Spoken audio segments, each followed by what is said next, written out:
Welcome to स्वयं current affairs. आज है 20 जून 2022। 20 जून 2022 के जितने भी पॉडकास्ट क्वेश्चन बने हैं उनके बारे में आज हम जानेंगे। तो चलिए शुरू करते हैं। हमारा पहला प्रश्न, हाल ही में किसके द्वारा भारतीय संविधान नामक पुस्तक का विमोचन किया गया है? तो विमोचन किया गया है नरेंद्र मोदी के द्वारा, यानी ऑप्शन नंबर बी हमारा सही हो जाएगा। प्रधानमंत्री नरेंद्र मोदी के द्वारा हाल ही में बहादुर राय की पुस्तक भारतीय संविधान नामक पुस्तक का विमोचन किया गया है और उनके द्वारा इस पुस्तक के विमोचन के दौरान ये कहा गया है कि हर किसी को अपने कर्तव्य बोध का ज्ञान होना बेहद ज़रूरी है, क्योंकि कर्तव्य है तो अधिकार है। देख लेते हैं हमारा अगला प्रश्न। हमारा अगला प्रश्न है, सोमालिया का प्रधानमंत्री के रूप में किसे नियुक्त किया गया है? तो नियुक्त किया गया है हमजा अब्दी बरे, यानी ऑप्शन नंबर डी हमारा सही हो जाएगा। सोमालिया राष्ट्रपति हसन शेख मोहम्मद ने हाल ही में हमजा अब्दी बरे को देश का प्रधानमंत्री नियुक्त किया है। बरे अर्ध स्वायत्त राज्य जुबालैंड से सांसद हैं और मोहम्मद हुसैन रोबले की वह जगह लेंगे। बरे पीस एंड डेवलपमेंट पार्टी के महासचिव भी थे। सोमालिया की बात की जाए तो सोमालिया अधिकारिक तौर पर सोमालिया संघीय गणराज्य और हॉर्न ऑफ अफ्रीका में एक देश है। देश की सीमा पश्चिम में इथियोपिया, उत्तर पश्चिम में जिबूती, उत्तर और में अदन की खाड़ी और पूर्व में हिंद महासागर और दक्षिण पश्चिम में केन्या से लगती है। और सोमालिया में अफ्रीका की मुख्य भूमि पर सबसे लंबी तटरेखा है। इसकी कैपिटल है मोगादिशु। सोमालिया के राष्ट्रपति हसन शेख मोहम्मदी और इसकी मुद्रा है, यानी सोमालिया की मुद्रा है सोमाली शिलिंग। बढ़ चलते हैं हमारे अगले प्रश्न की ओर। हमारा अगला प्रश्न है, हाल ही में किसने मौसम विज्ञान के में सहयोग के लिए राष्ट्रीय मध्यम दूरी मौसम पूर्वानुमान केंद्र के साथ एक समझौता ज्ञापन पर हस्ताक्षर किए हैं? तो यह हस्ताक्षर किए गए हैं भारतीय नौसेना के द्वारा, इन ऑप्शन नंबर सी हमारा सही हो जाएगा। National centre for medium range weather forecasting ने हाल ही में मौसम विज्ञान और समुद्र विज्ञान में संख्यात्मक मॉडल आधारित अनुप्रयोगों में सहयोग के लिए भारतीय नौसेना के साथ समझौता ज्ञापन पर हस्ताक्षर किए हैं। इस समझौता ज्ञापन का उद्देश्य मौसम महासागर मॉडलिंग के क्षेत्र में दोनों संगठनों की विशेषज्ञता को साझा करना है। NCMRWF मौसम पूर्वानुमान के लिए एक राष्ट्रीय एजेंसी है। भारतीय नौसेना की बात की जाए तो भारतीय नौसेना भारतीय सशस्त्र बलों की नौसेना की शाखा है और भारत के राष्ट्रपति इसके सर्वोच्च कमांडर हैं। इसका आदर्शवाक्य है शन नो वरुण, यानी इसका अर्थ होता है जल के देवता हमारे लिए मंगलकारी हों। इनका हेडक्वार्टर नई दिल्ली में है। इसकी स्थापना की गई थी 26 जनवरी 1950 को। कमांडर इन चीफ आपको बता दिया है, जैसे कि राष्ट्रपति हैं उनका नाम है रामनाथ कोविंद। नौसेना अध्यक्ष हैं इनके एडमिरल आर हरि कुमार हैं। बढ़ चलते हैं अगला प्रश्न की ओर। हमारा अगला प्रश्न है, हाल ही में कौन सा देश 14वें ब्रिक्स शिखर सम्मेलन की मेजबानी करने जा रहा है? तो वह करने जा रहा है चीन, यानी ऑप्शन नंबर ए हमारा सही हो जाएगा। चीनी राष्ट्रपति शी जिनपिंग 23 जून 2022 को बीजिंग में 14वें ब्रिक्स शिखर सम्मेलन की मेजबानी करेंगे। शिखर सम्मेलन उच्च गुणवत्ता वाले ब्रिक्स साझेदारी को बढ़ाना, वैश्विक विकास के लिए एक नए युग के अवसर के विषय के तहत आभासी प्रारूप में आयोजित किया जाएगा। 2022 में होने वाले 14वें ब्रिक्स शिखर सम्मेलन का अध्यक्ष भी चीन ही है। ब्रिक्स में कौन कौन से देश आते हैं? इसमें आते हैं ब्राज़ील, रूस, भारत, चीन और दक्षिण अफ्रीका आते हैं। अगला प्रश्न है, राष्ट्रीय पठन दिवस या नेशनल रीडिंग्स डे कब मनाया जाता है? तो ये मनाया जाता है 19 जून को, यानी ऑप्शन नंबर बी हमारा सही हो जाएगा।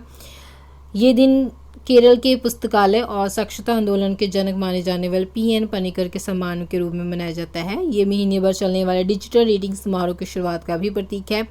19 जून 1996 को केरल सरकार द्वारा PN पनिकर फाउंडेशन राष्ट्रीय पठन दिवस के संयोग से एक पठन दिवस समारोह के रूप में शुरू किया गया। राष्ट्र में साक्षरता और पढ़ने की संस्कृति बढ़ावा देने के लिए ये एक जन आंदोलन के रूप में बदल गया। 2017 में प्रधानमंत्री नरेंद्र मोदी ने कोचिंग में नेशनल डिजिटल रीडिंग मंथ की शुरुआत की और देश के नागरिकों को संदेश का प्रचार करने, पढ़ने और बढ़ने का इसमें आह्वान किया। हमारा अगला प्रश्न है, 2022 sky tracks world airport award में किस हवाई अड्डे को भारत और दक्षिण एशिया के सर्वश्रेष्ठ क्षेत्रीय हवाई अड्डे के रूप में सम्मानित किया गया है? तो ये सम्मानित किया गया है कैंपेगौड़ा अंतर्राष्ट्रीय हवाई अड्डा बेंगलुरु में जो स्थित है, यानी ऑप्शन नंबर डी हमारा सही हो जाएगा।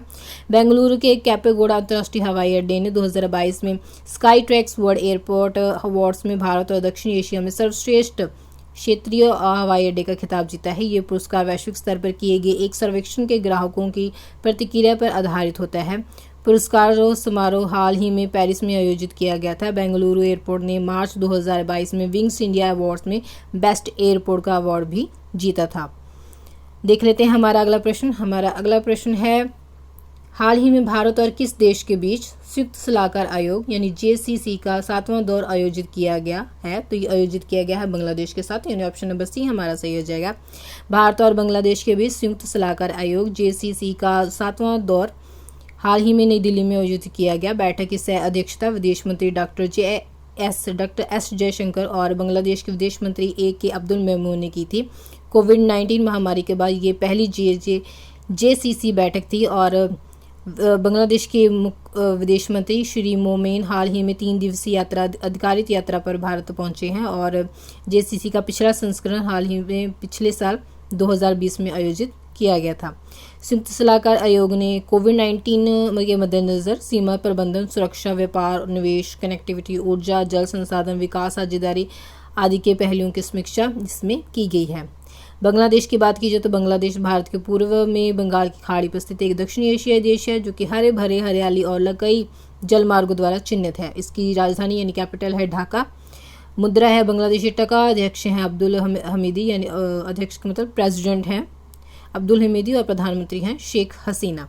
देख लेते हैं हमारा अगला प्रश्न। हमारा अगला प्रश्न है किस कंपनी ने पहला ग्राफीन अनुसंधान और नवाचार केंद्र स्थापित करने के लिए डिजिटल यूनिवर्सिटी केरल के साथ समझौता ज्ञापन पर हस्ताक्षर किए हैं? तो हस्ताक्षर किए गए हैं टाटा इस्पात के साथ, यानी ऑप्शन नंबर डी हमारा सही हो जाएगा।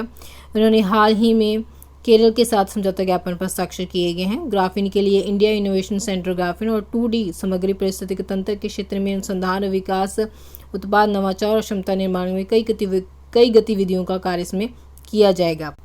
टाटा स्टील लिमिटेड एक भारतीय बहुराष्ट्रीय स्टील बनाने वाली कंपनी है जो कि जमशेदपुर झारखंड में स्थित है। ये टाटा समूह का ही हिस्सा है।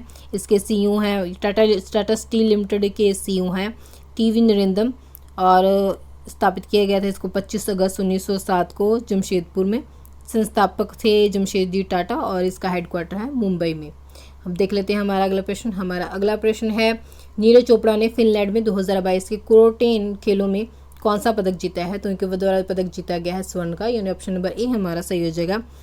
भारत के शीर्ष भाला फेंक खिलाड़ी और 2022 टोक्यो ओलंपिक खेलों के स्वर्ण पदक विजेता नीरज चोपड़ा ने 30 जून स्टॉकहोम में डायमंड लीग प्रतियोगिता की शुरुआत में स्वर्ण पदक जीतने के अपने इरादों की घोषणा की है। उनके द्वारा पिछले जो टूर्नामेंट थे जैसे पावो नूरमी एथलेटिक्स मीट में रजत जीतने और राष्ट्रीय रिकॉर्ड स्थापित करने के बाद के कुछ दिनों के बाद ही उन्होंने फिनलैंड में 2022 के क्रोटेन खेलों में 86.69 मीटर के प्रभावशाली थ्रो के साथ पुरुषों की भाला फेंक में स्वर्ण पदक जीता है। देख लेते हैं हमारा अगला प्रश्न। हमारा अगला प्रश्न है भारत ने किस देश के साथ औपचारिक रूप से मुक्त व्यापार समझौते वार्ता को फिर से शुरू किया है? तो शुरू किया गया है यूरोपीय संघ के साथ, यानी ऑप्शन नंबर डी हमारा सही हो जाएगा। भारत और यूरोपीय संघ ने औपचारिक रूप से भारतीय यूरोपीय संघ मुक्त व्यापार समझौते की वार्ता को फिर से शुरू किया है। इसके अलावा एक अकेले निवेश संरक्षण समझौते और एक भौगोलिक संकेतक समझौते के लिए भी बातचीत शुरू की गई है। ये भारत के लिए सबसे महत्वपूर्ण FTA में से एक होगा क्योंकि EU अमेरिका के बाद दूसरा सबसे बड़ा व्यापारिक भागीदार है। यूरोपीय संघ 27 सदस्य राज्यों का एक राजनीतिक और आर्थिक संघ है जो मुख्य रूप से यूरोप में स्थित है और संघ और यूरोपीय संघ की नागरिकता तब स्थापित हुई थी जब 1993 में maastricht संधि लागू हुई थी और इसकी स्थापना हुई थी 1 नवंबर 1993 यानी 1993 को maastricht नीदरलैंड में और इसके संस्थापक थे Germany, France, Italy, Netherland, Belgium और लग्जमबर्ग। तो फ्रेंड्स ये थे आज के महत्वपूर्ण कुछ करंट अफेयर्स। अगर आपको वीडियो अच्छी लगी तो आप इसे लाइक और शेयर करें। अगर आप चैनल पर नए हैं तो चैनल को सब्सक्राइब करें। वीडियो को देखते रहने के लिए धन्यवाद।